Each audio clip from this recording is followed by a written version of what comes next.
Welcome to the 4 Bells, and here we are doing workout from home number 89. It's the beginning of week 5 of our push-up cycle, which means this is the last chance to get even more jacked and delicious than you already were before it comes to testing day next week. So what we're trying to do now is build on everything we've been doing for the last 4 weeks, and of course we are trying to push the boundaries of toughness when it comes to whatever our goal happens to be for push-ups. So today, to get us ready for push-ups, we're going to warm up with the warm-up we did in the gym on the day it first opened, which was June 5th, 2017, almost 4 years ago now. It was a great warm-up then, it's still a great warm-up now, and in my opinion, probably one of the easiest ways to address general mobility and flexibility without having to overthink it. So we are going to do the 4 out of 5 rights of Tibetan yoga. We're going to explain very quickly why we don't do 5 out of 5 rights of Tibetan yoga. We're going to be doing 10 reps of each of those for 2 rounds today. We're going to go over how those look right about now. With 4 out of 5 rights of Tibetan yoga, the first of the 5 rights, back in the ancient Tibetan times, was to spin clockwise in a circle for the same amount of reps you're doing for the other 4. The idea behind that is to awaken your chakras or your vortexes if you're into that kind of thing. We don't do that here at the gym. If you want to do it, of course you can do it on your own time. We are going to start with the other 4 exercises, which in my opinion is the easiest way to look at general flexibility. Things like hamstrings, hips, spine, shoulders. It covers a large gambit of stuff without having to really overthink it too much. So we start with a little kind of dynamic hamstring work, hip flexor, low ab work in the form of a leg raise. So I start by laying down, the nicest part of any workout. I start by pulling my toes up towards my face, looking through the wall in front of me, hands underneath the bum. I lift the legs up and I keep them nice and straight as I perform 10 reps. If that's super easy for you, you can have the hands on the floor as well, and that makes it just a little bit more challenging for the hip flexors. From there, we sit up and we come into the dynamic camel. Hilarious name, great exercise. What we're trying to do here is really stretch out the quads, hip flexors, and even the low abs to some degree. So with the hands on the hips, I do a little hip hinge. I drive the hip forward, squeeze the glute, and then lean back as far as possible. Hinge, squeeze, lean back, and push the hips as much as possible. Also for 10 reps. From there, we're going to get into the tabletop. I don't like a mat for the tabletop. I find it makes me kind of, oh, that was impressive. I find it makes me kind of flop around a little bit. So with the tabletop, I'm going to sit out in front of me, legs straight. I'm going to have the hands by the hips. And the idea is I'm going to push my hips up, and I want a 90-degree position with the knees, 90-degree position with the shoulder. So we press into the floor, feet down, hips up, nice and drive with the hips. We come through the hands, back up to the ceiling as we do 10 reps of the tabletop. Last but not least, the old pump, which means basically a downward facing dog to a up dog position. We send the hips to the ceiling and back down to the floor for 10 reps. So we start off with the leg raise. From there we do the camel. From there tabletop. From there the pump. We're going to do 10 reps of those 4. We're going to do that for 2 rounds in the warm-up today.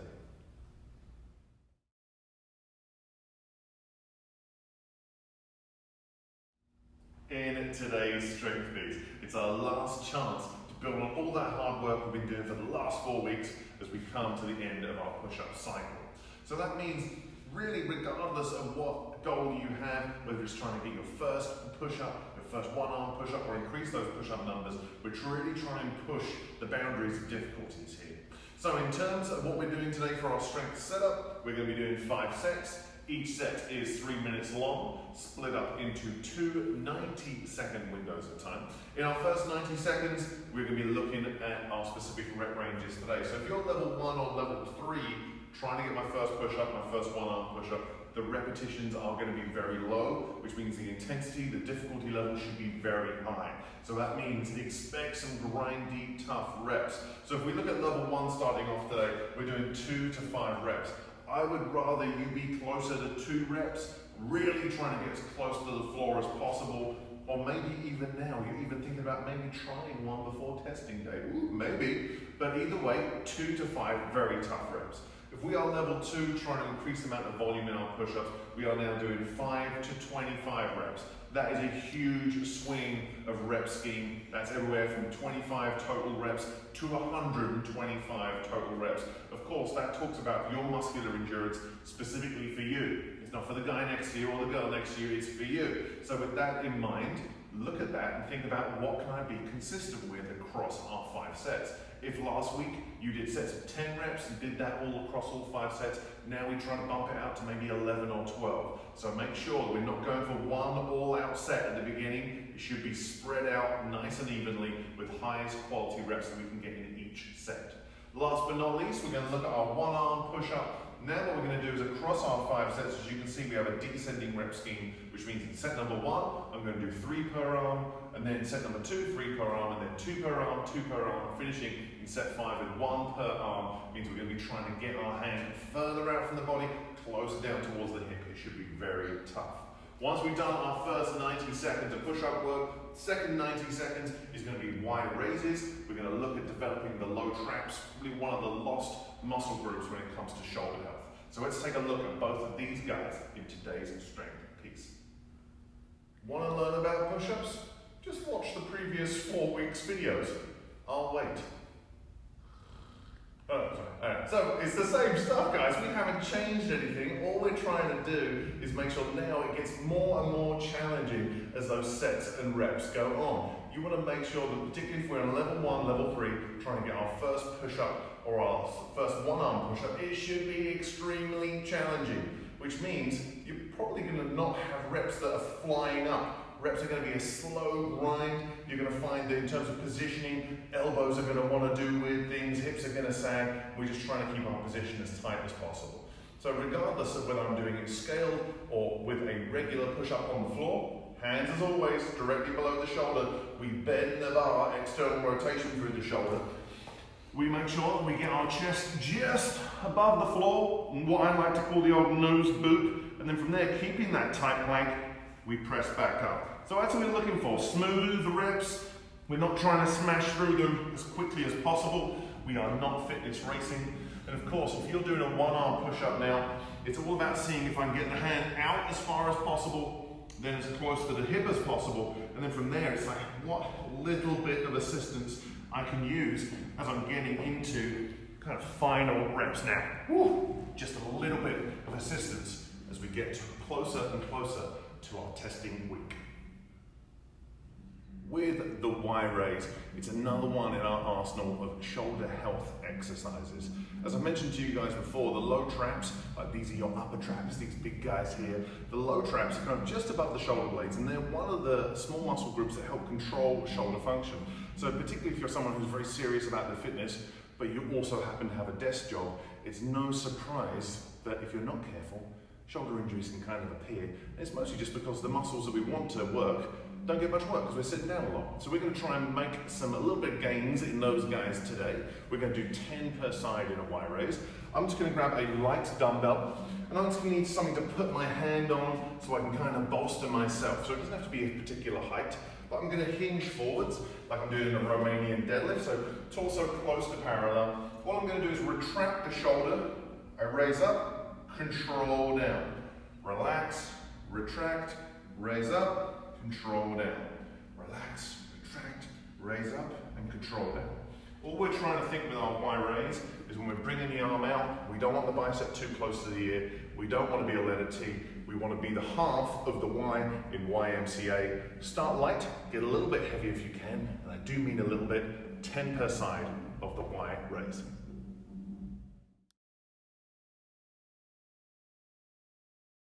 For today's conditioning piece, we have an alternating 15-minute EMOM. What does that mean? Well, an EMOM stands for every minute on the minute. And the intention is at the beginning of each minute, as you can see here, we've got 3 exercises to do. And we're trying to get the work done as quickly and beautifully as possible to maximize the rest left in the remainder of the minute. So we have these 3 1-minute stations, and we have some tasks to do. So in our first minute, we'll be doing plank rows with 2 dumbbells, ideally. We're doing 20 total reps, alternating for 10 per hand. Let's say that takes you 35 seconds to do. You get to rest for 25 seconds. So once I've done that, I then move on to the next minute, which is going to be plank ups. Bit of a rep scheme here between 10 and 15. Of course, pick the rep scheme that works best for you. Last but not least, our third minute is going to be shin grabber sit-ups from 15 to 20 reps. And again, pick that rep scheme that is challenging for you. We work in each minute with purpose. As soon as that beep happens at the top of each minute, we try to get that work done as much as possible. What do I do with my rep schemes for plank ups and shin grabber sit-ups? It's really up to you how you want to approach it. My advice is I'm more of a dive in the deep end and see if I survive person. So I would probably start with 15 and start with 20 and see if I can handle that. And of course, if you can't, in the next round, just bring it down a rep or two. So we're going to repeat these 3 rounds, or 3 stations rather, for 5 times for a 15-minute workout. Let's take a look at those exercises. With the plank row, we are going to set ourselves up so our hands should be directly below the shoulders. Ideally, we're going to use dumbbells, because dumbbells have 2 bases of support. Over a kettlebell, of course, just like a small circle. Nothing wrong with using kettlebells, they're just going to be way more unstable. Doesn't mean you're going to die, it just means it's going to be a little bit harder to do. So if we're on dumbbells, we're going to set ourselves up, hands shoulder width. I'm going to set my feet up so they're just outside of parallel. So now at some point I'm going to be on one hand, and if my feet are too close, it's going to make me rotate. So feet a little bit wider, we drive the elbow back, nice and smooth as we bring the dumbbells to the floor, making sure we're not letting the dumbbells bounce around, we control them down. And then as we do in our rows, just making sure we're not doing anything weird. Sometimes we see the hips up, weird things happening, people trying to bring the dumbbell to their toes. It's just about driving the elbow back as we perform 10 and 10 the plank row. For our plank ups, 10 to 15 reps. So of course, play around with that rep scheme. Don't just immediately jump to 10 because you know you don't like them very much or you find them hard. Let's see if we can kind of push that rep scheme out. So I always personally recommend trying the higher end of the rep scheme. And if you need to, then bring it down by a rep or 2. Don't immediately go for 15 and then chop it down to 10. When we're starting in our plank ups, I like to use a mat because it means I usually protect my elbows a little bit more. In that plank position, from here, all I'm going to think is elbow, elbow, hand, hand. When I'm coming up onto the hand, it's about making sure that I'm actively driving into the floor as I come up. Trying to minimize hip wiggle, keep the hips as still as we can, and we're trying to get those 15 reps done as quickly as possible.